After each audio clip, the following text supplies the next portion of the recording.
Hey everybody. Ooh, the Trews. I found more of the Trews. Kept saying I really wish I had gotten into them earlier. Okay, and I'm glad I still am into them because the Trews are really enjoyable. This is Hope and Ruin. I found it in the clearance bin for $4. What a great deal on that one, man. Alright, this album is, before I even get into the songs, I'm going to say it flat out, this album is really good from beginning to end. Not heavy, like, there's a couple tracks on there that get kind of heavy, but this is kind of more in your vein of,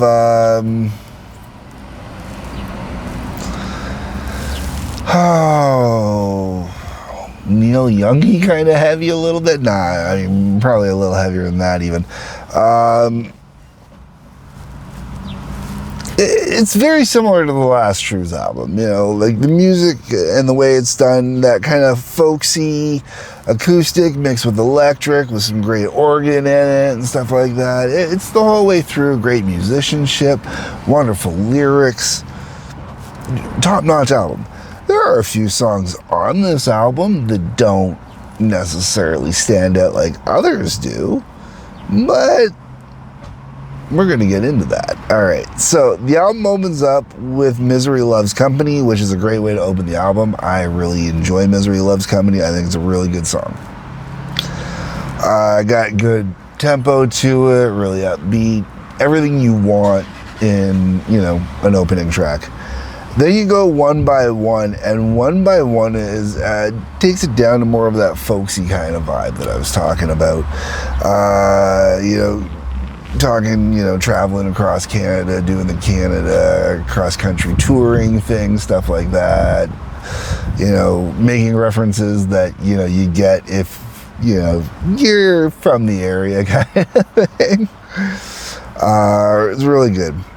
Then you hit People of the Deer.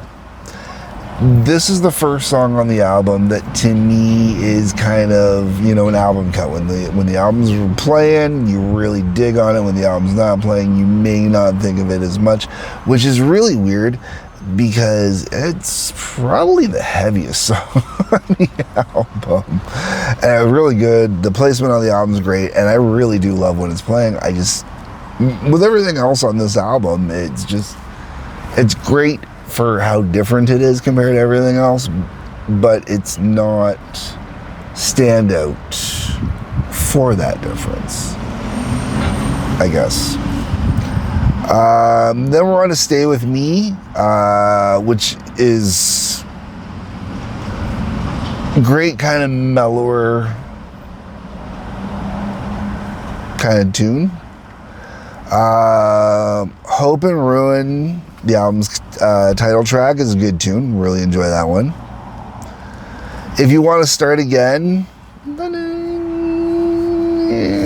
it's not bad, but it's more just when the album's playing, I enjoy it. The World I Know. Okay, this one's really good. If I were not listening to a Trews album, and if this were in a mix in a pop-up, it would confuse me as to who it is. It kind of reminded me a little bit, like in the choruses, when it's doing, oh, the world I know, oh, the world I know. It's somewhere between Veruca Salt and Weezer. Best way I know how to put it. Really good tune though. I really, really enjoy it. Dreaming Man follows that up, which is a really good tune as well. But that one's more of an album track again.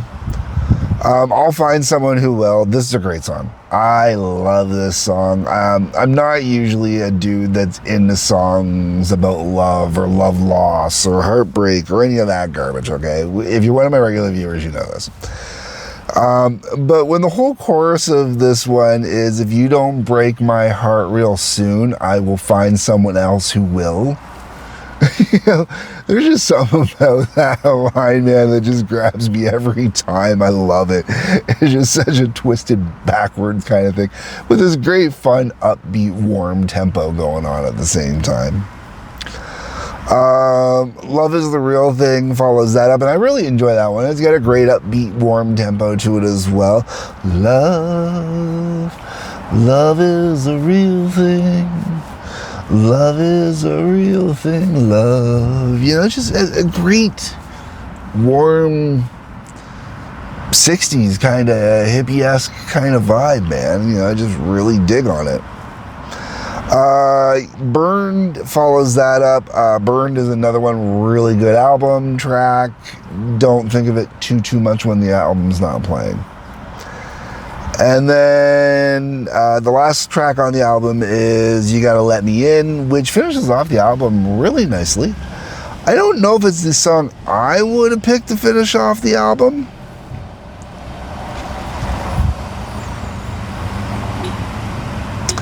I almost want to say I find someone else who should have been the one that closed out the album, because it would have left the album on such a great, upbeat, yet weird, kind of down, I want to say downtrodden, but downtrodden feels like it's the wrong word to use there. Just the concept of the lyrics that are on here, man. Just give me a second here. I'm just pulling up something real fast on the phone. Alright.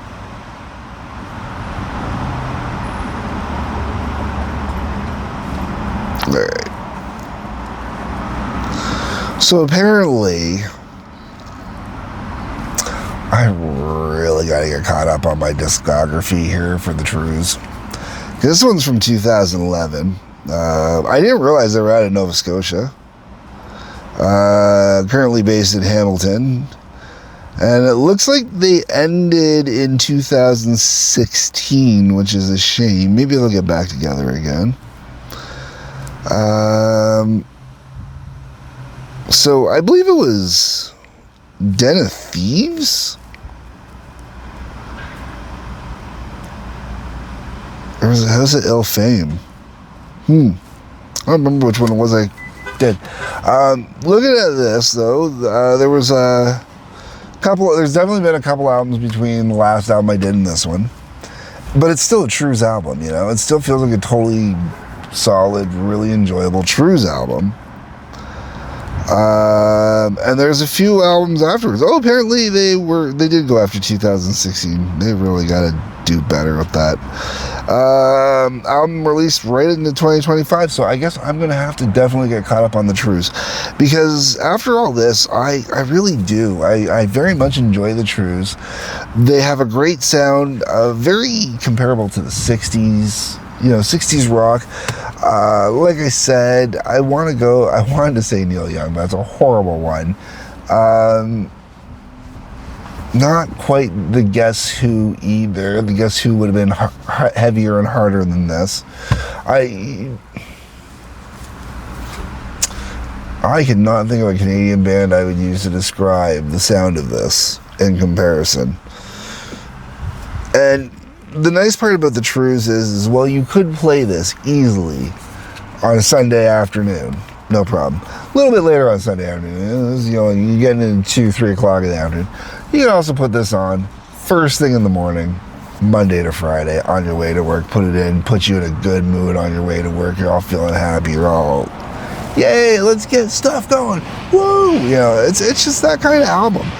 So yeah, I'm gonna highly recommend this one. Produced by Gord Sinclair and John Angus MacDonald. I do not know who these people are, but their production on this was really good. Okay, so John Angus MacDonald is the guitarist, and Gord Sinclair is not a member of the band. So yeah, they did a really good job. The mixing on this is really good. It was mixed by Mike Fraser, did a fantastic job there. Just, yeah, if I paid only $4 for this, and I got it for a steal. I would pay full price for this. Brand new full price for this, no problem. It really is a good album, and I think I'm going to have to start doing other Trews albums. All right, so I'm going to leave this at that. Let me know what you think down below. Have you heard this? Are there other Trew albums that you have listened to? What do you think? Which one should I check out? That's what the comment section is for. Let me know, please, and thank you. On your way down in there, you'll see a like button, subscribe button, bell for notification. Please hit those. I'd appreciate it. A couple links worth checking out. Otherwise, folks, peace, love, take care.